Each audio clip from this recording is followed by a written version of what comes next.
Do we really need all those new characters in Despicable Me 4? Were there any that were completely unnecessary, that we wouldn't even miss if they were removed from the movie? Yes, there were, and more than one in fact. This video obviously contains spoilers, so proceed at your own risk, and don't say I didn't warn you. As usual, every sequel that comes out, whether it's an animation, live action, movie, series, will always have new characters, even if it's just one new character. And this happens for several reasons. First, having new characters is important for the story to take a new direction. It expands the universe of that movie. New situations will happen revolving around those characters. And also, especially in animations, it greatly increases toy sales and products in general. So, overall, it's super important that new characters arrive, but sometimes they go overboard, and some become more unnecessary than others. I will analyze all of them now because another Cine Lovers is starting.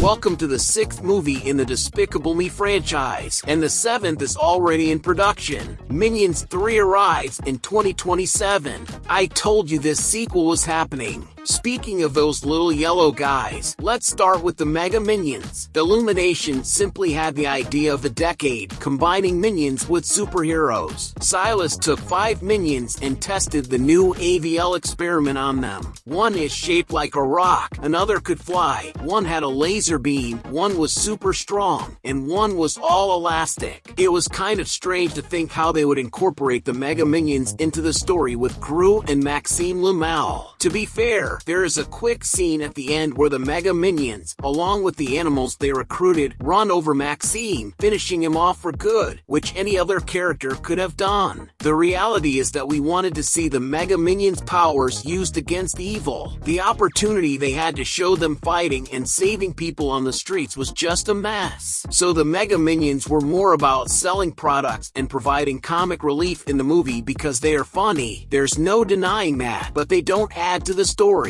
Now, who knows? In Minions 3, Illumination might decide to use the Mega Minions for real, which would be amazing. If you want this too, leave a comment with hashtag Mega Minions. Poppy, this girl changed the course of Gru's life in the movie. Poppy is a teenager who wants to be a villain, and because of that, she knows everything about all the villains. In her treehouse, she has posters and toys of the Vicious Six from Minions 2 and Balthazar Brat from the 3rd movie. She even recognized Gru, who was using a fake name, and blackmailed him into stealing Lenny, the pet of the principal of the villain school where Gru studied. They pull off the heist and manage to get the pet, but the principal had left a tracker on Lenny, and she knew Gru was involved, so she informed Maxime Le Mal where Gru was. In other words, Poppy showed up to stir things up in Gru's life. She was crucial for the main narrative of the movie to happen. Gru Jr. was a character that divided opinions. Some loved him, and others found him unnecessary. The truth is, he was more important for Gru's story, showing him taking care of a baby, saving the world while caring for a baby, and making him like his father. From this perspective, it was interesting. Also, after Gru Jr. is kidnapped, his story gains more strength in the movie because he turns into an evil cockroach thanks to Maxime Le Mal, and in the end, he saves Gru and helps defeat the villain. So overall, Gru Jr. contributed to the story. And after you've already liked this video, I'll talk about the villain Maxime Le Mal. As usual in the franchise, he continues to be a caricatured, funny, and stereotyped villain, and he is truly evil, one of the most vengeful in the franchise. The guy wanted to kill Gru, he scratched his face, kidnapped a baby, and even turned him into an evil cockroach. One thing I found really cool was that they brought in a villain from Gru's past who already had a grudge against him, so there's a whole backstory that strengthened the narrative of the 4th movie and made everything much more interesting. I heard a lot of people thinking that Maxime Le Mal's motivation against Gru was because of the song in the school talent show, but that wasn't it. That part served the story, mainly to conclude the film, but Maxime's biggest motivation was because Gru had imprisoned him with the AVL at the beginning of the movie and for being humiliated in front of his schoolmates. Those were the key points.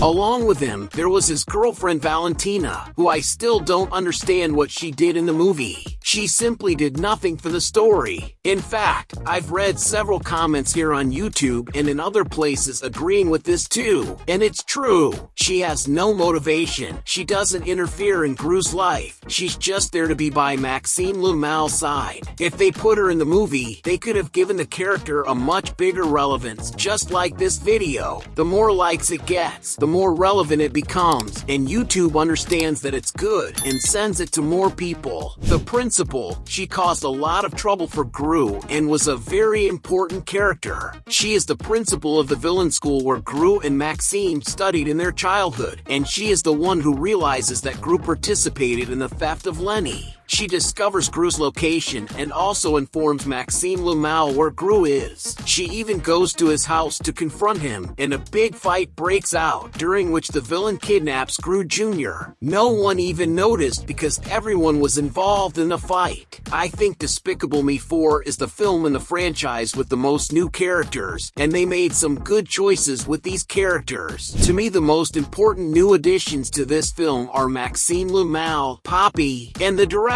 Gru Jr. also counts, but he functions more as a plot device. And everyone who watched the movie noticed that the villains returned, all of them, including Vector, who was on the moon and later ended up on Mars. But how did this guy get back to Earth and get imprisoned? Don't worry, in this video, I explain that and also the ending of the film. And did you know that the internet isn't liking the movie at all? Click here to understand all of this better. Thank you very much for watching this video, and I'll see you in the next Cine Lovers.